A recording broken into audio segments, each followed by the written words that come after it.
Pensando em caso de uso, de forma bem rápida, só para dar uma ideia para vocês de que tipo de integração a gente está falando.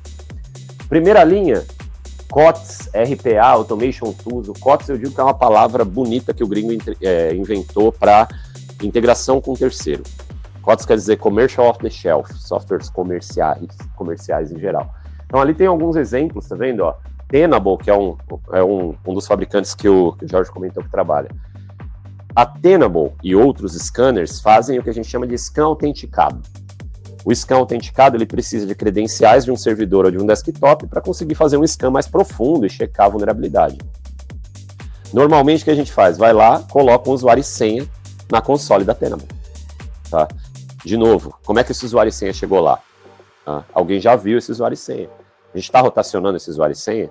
Tem um agravante, tá? O scan de vulnerabilidade e outras ferramentas que fazem login não interativo no sistema operacional deixa uma coisa que a gente chama de hash de credencial, tá? Que é uma credencial em memória do Windows, do sistema operacional, que ela está encodada ali, mas qualquer decoder vai conseguir tirar aquele código, aquela codificação, e é uma credencial válida.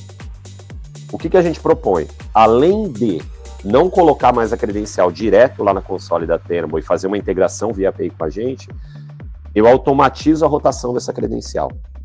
Porque no momento em que eu acabei de fazer um scan no meu parque e ele está cheio de hash de credencial, eu vou lá e atualizo essa credencial e esse hash deixa de ser válido. Tá? Eu não vou conseguir tirar o hash lá do sistema operacional, a não ser que alguém reinicie a máquina, mas ele vai ter um hash inválido.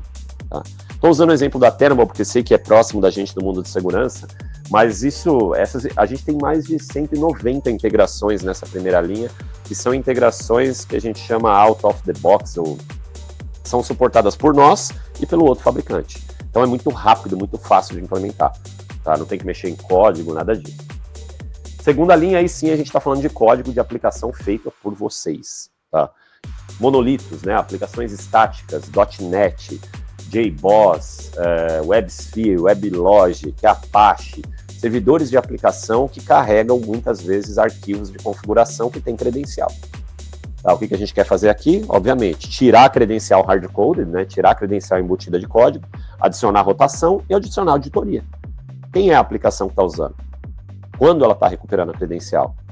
Tá, então, isso válido para o que a gente chama de monolitos. E a terceira linha é parecido com a de cima, só que falando de aplicação moderna. Tá, então, Pipeline CI/CD, GitLab, Azure DevOps, Jenkins, elas têm rotinas que precisam interagir com credenciais. Ao invés de eu ir lá no Jenkins e gravar todas as credenciais que ele precisa para rodar uma tarefa, ele vai recuperar isso com a CyberArk. Tá? Mesma coisa para as integrações com containers, por exemplo. Então, OpenShift, Tanzu, Docker, Rancher, esses containers, essas aplicações, os workloads que estão rodando nos containers, eles também podem recuperar a credencial direto com cofre CyberArk. Tá? E a gente deixa de dar credencial na mão de desenvolvedor, na mão de operador de aplicação. E o último caso aqui é um pouco daquilo que eu brincava sobre os 11 mil cofres. O que a gente pode fazer nesse caso? Dizer para ele, olha, beleza, deixa os seus 11 mil cofres lá, as aplicações vão continuar conectando nesses 11 mil cofres, porém, a gente tem uma função que a gente chama de integração transparente, que é, eu consigo, a partir do cofre da CyberArk, empurrar credenciais para esses cofres. Então, eu vou rotacionar e vou atualizar essas credenciais lá na ponta, tá? Sem ter que mexer na aplicação. E dar visibilidade também, porque muitas vezes você nem sabe quantos cofres de nuvem você tem. Eu pego sua organização de AWS, faço um scan e digo, tem tantos cofres com tantas credenciais, essas credenciais estão sendo rotacionadas ou não, e se elas estão sendo usadas ou não. Tá? Isso para as 3 nuvens principais ali, tá, pessoal? AWS, Azure e Google. Tá? Em algum momento pode ser que a gente vá para o mundo de Oracle, de OCI, tem um roadmap, mas é um roadmap os desenvolvedores internos chamam de não committed, né? Porque eles não deram uma data. Então a gente deve ir para o OCI, mas a gente já sabe que esse tipo de função vai para outros cofres também. Tá? Então, o que está entrando no mês que vem é meio controverso para a gente, porque a gente vai sincronizar credenciais com cofres HashiCorp, que é um concorrente nosso, tá, nesse caso, mas a gente vai ser capaz de fazer isso também.